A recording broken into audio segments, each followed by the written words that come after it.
अस्सलाम वालेकुम। 9th class, open your books of physics, page number 37। कल हमने एक्सीलरेशन के बारे में आपको बताया था। मैंने एक्सीलरेशन होता है rate of change of velocity. जब एक ऑब्जेक्ट जो मूव कर रहा है उसकी वेलोसिटी में चेंज प्रोड्यूस हो रहा हो।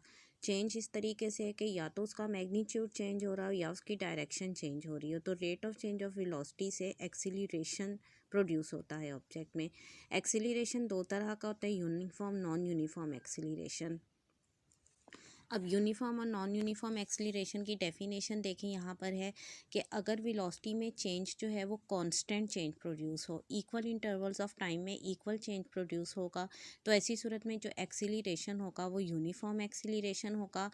और अगर ऑब्जेक्ट की या मैग्नीट्यूड या डायरेक्शन या दोनों चेंज हो रहे होंगे, एक ऑब्जेक्ट मूव कर रहा है, उसकी मैग्नीट्यूड भी वेलोसिटी का चेंज हो रहा हो, 10 से 20 हुआ है, 20 से फिर 25 हो जाए, फिर 35 हो जाए, फिर 30 हो जाए, यानी कोई इक्वल उसमें चेंज प्रोड्यूस ना हो रहा हो, या उसकी डायरेक्शन चेंज हो रही हो, कंटिन्यूसली वो सर्कल में मूव कर रहा है या राइट लेफ़्ट मूव हो रहा है।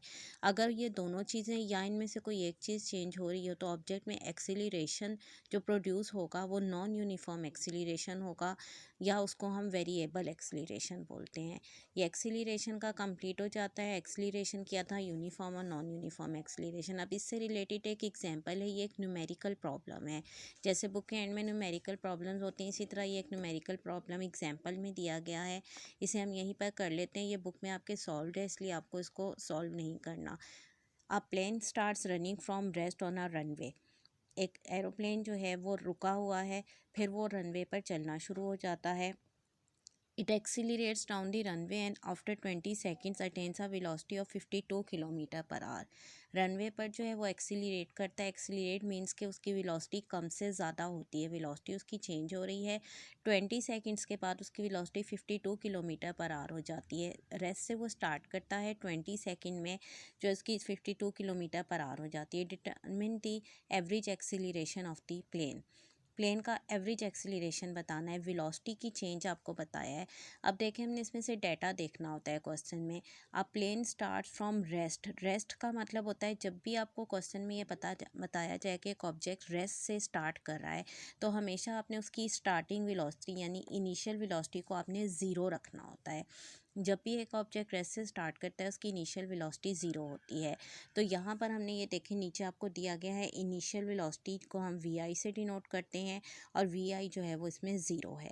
उसके बाद आगे आपको क्या डाटा दिया गया है, आफ्टर 20 सेकेंड। टाइम आपको क्या दिया गया है, 20 सेकेंड। टाइम को आप मेंशन कर लें, टाइम टेकन 20 सेकेंड्स। टी से उसको रिप्रेजेंट करते हैं 20 सेकेंड।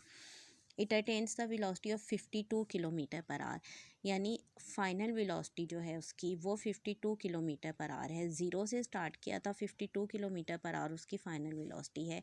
फाइनल वेलोसिटी को वी एफ से डिनोट करते हैं, 252 किलोमीटर पर आवर।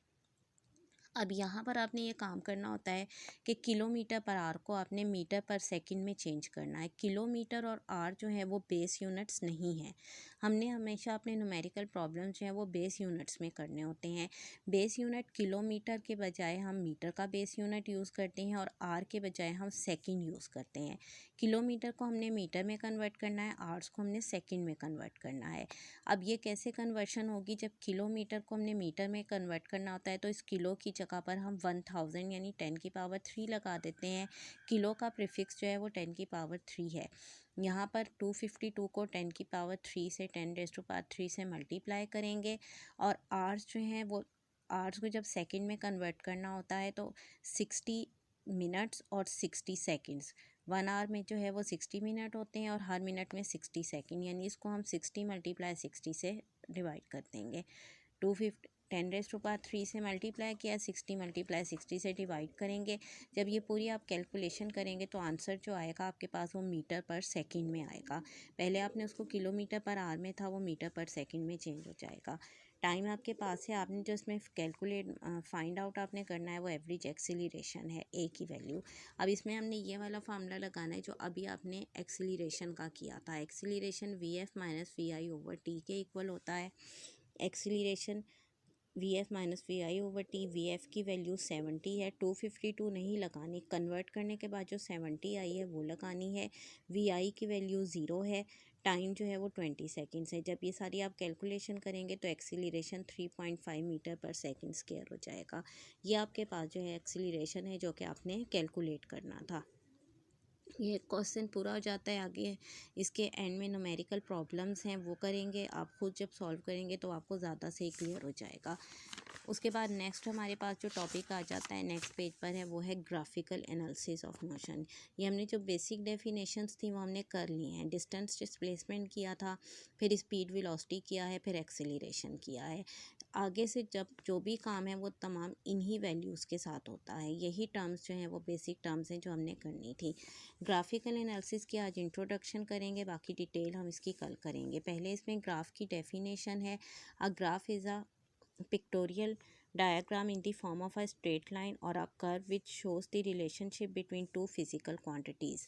ग्राफ जो है वो एक पिक्टोरियल डायग्राम होती है, यानी पिक्चर की फॉर्म में पिक्चर की डायग्राम होती है। स्ट्रेट लाइन ग्राफ होता है या कर्व होता है, कोई भी उसकी शेप हो सकती है। और ये करता क्या है, दो फिज़िकल क्वांटिटीज़ के दरमियान में रिलेशन बताता है। फिज़िकल क्वांटिटी जैसे speed time, velocity time, acceleration, इनके दरमियान में कोई सी दो क्वांटिटीज़ के दरमियान में रिलेशन बताए। दो से ज़्यादा क्वांटिटीज़ जो हैं वो ड्रॉ नहीं होती। बाकी आगे से ग्राफ की वही तमाम चीज़ें जो आपने पहले मैथ्स में भी की हुई हैं।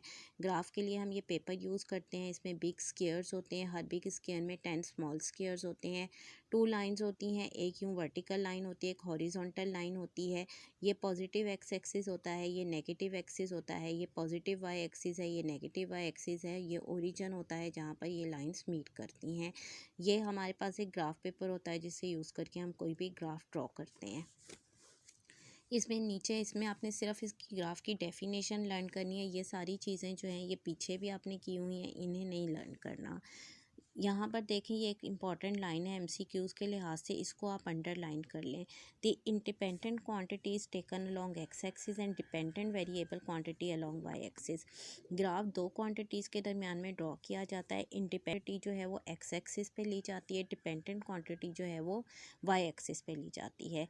जैसे डिस्टेंस और टाइम के दरमियान में अगर हम ग्राफ ड्रॉ करेंगे तो टाइम इंडिपेंडेंट है, टाइम हमारे कंट्रोल में नहीं होता, वो इंडिपेंडेंट है। जबकि स्पीड जो है वो डिपेंडेंट है, हम कम ज़्यादा कर सकते हैं, टाइम को हम कम ज़्यादा नहीं कर सकते। तो जो भी हमारे पास इंडिपेंडेंट क्वांटिटी होती है उसे हमेशा हम एक्स एक्सिस पे ड्रॉ करते हैं, और जो डिपेंडेंट क्वांटिटी होती है उसको हम वाई एक्सिस पे ड्रॉ करते हैं। यहाँ तक आज हमने रीडिंग करनी है। इसमें दो डेफिनेशन है, एक तो यहाँ पर ग्राफ की डेफिनेशन थी और पीछे ये uniform and non uniform acceleration. इसको आपने लर्न कर लेना है। ये एग्जांपल जो है ये लर्न करने वाली नहीं है, इसकी आप प्रैक्टिस करें एक दफ़ा। कल इंशाल्लाह इससे आगे का जो है वो हम काम स्टार्ट करेंगे। जो जो कुछ काम करवाया जा रहा है उसको आप साथ साथ लर्न कर लें ताकि बाद में आपको प्रॉब्लम ना हो। ओके, टेक केयर, अल्लाह हाफिज़।